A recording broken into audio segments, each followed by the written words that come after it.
উপজেলা স্বাস্থ্য কমপ্লেক্স এই পর্যায়ে যদি এরকম হয়, আমাদের জেলা এই ডিসি অফিস, আমাদের উপজেলা পরিষদের বা উপজেলা পর্যায়ে এসিডেন্ট অফিস যদি তামাক করতে করতে পারে তাহলে কিন্তু একবার যেটা হয়েছিল, আমি ইউনো ছিলাম এই বগুড়াতে আদুর্দিক উপজেলায়, তো এক সময় মোটামুটি তামাকের বিরুদ্ধে ভালোই যুদ্ধ শুরু হলো।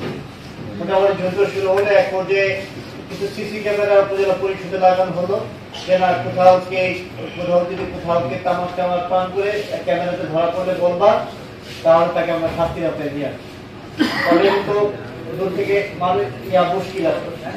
ফলে একদিনে ক্যামেরাতে ধরা পড়লো যে আমাদের উপজেলা যে শিক্ষা অফিসার, উপজেলার শিক্ষা অফিসার ওই পরিষদের গেটের সামনে একটা পিস্তলের সামনে বসে ঘুমায় সিগারেট খায়।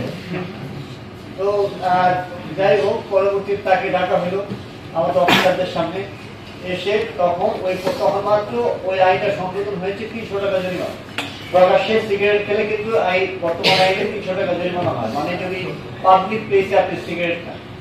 তো যথারীতি তাকে 300 টাকা জরিমানা করা হলো, কিন্তু শর্ত হলো যে তাকে যে জরিমানা করা হয়েছে সেটা কাউকে বলা যাবে। আমরা এই শর্তে রাজি ছিলাম, কিন্তু দুদিন পরে দেখা গেল যে আমার ক্যামেরাতে ধরা পড়ছে যে পরিষদের চেয়ারম্যান সাহেব নিজে সিগারেট খায়। মানে ওই তার উপজেলা চেয়ারম্যান সাহেব যেখানে চেম্বারে বসে ওইখানে ক্যামেরা লাগানো ছিল। তো আমাকে একদিন ওই পিয়ন সাহেব বলতেছে, স্যার দেখেন চেয়ারম্যান সাহেব, স্যার সেদিন তো স্যার তাকে শিক্ষা জরিমানা করছে। এবার এই চেয়ারম্যান সাহেব নিজেই সিগারেট খায়। এখন আমি ওই উপজেলার ইউনো, আমি কিভাবে চেয়ারম্যান সাহেবের বিরুদ্ধে এখন আইনটা প্রয়োগ করি? তার মানে বোঝা গেল, তবে এরকম আছে কিছু কিছু জায়গা। তবে একটা মেসেজ আমরা দিতে পেরেছি, সেটা হচ্ছে কি, পাবলিক প্লেসে সিগারেট খাওয়া যাবে না। এখানে অনেকে বলেছে নিষিদ্ধ হবে, এই আইন কিন্তু নিষিদ্ধের বিষয়ে বলে নাই। এই আইন বলছে নিয়ন্ত্রণ করতে।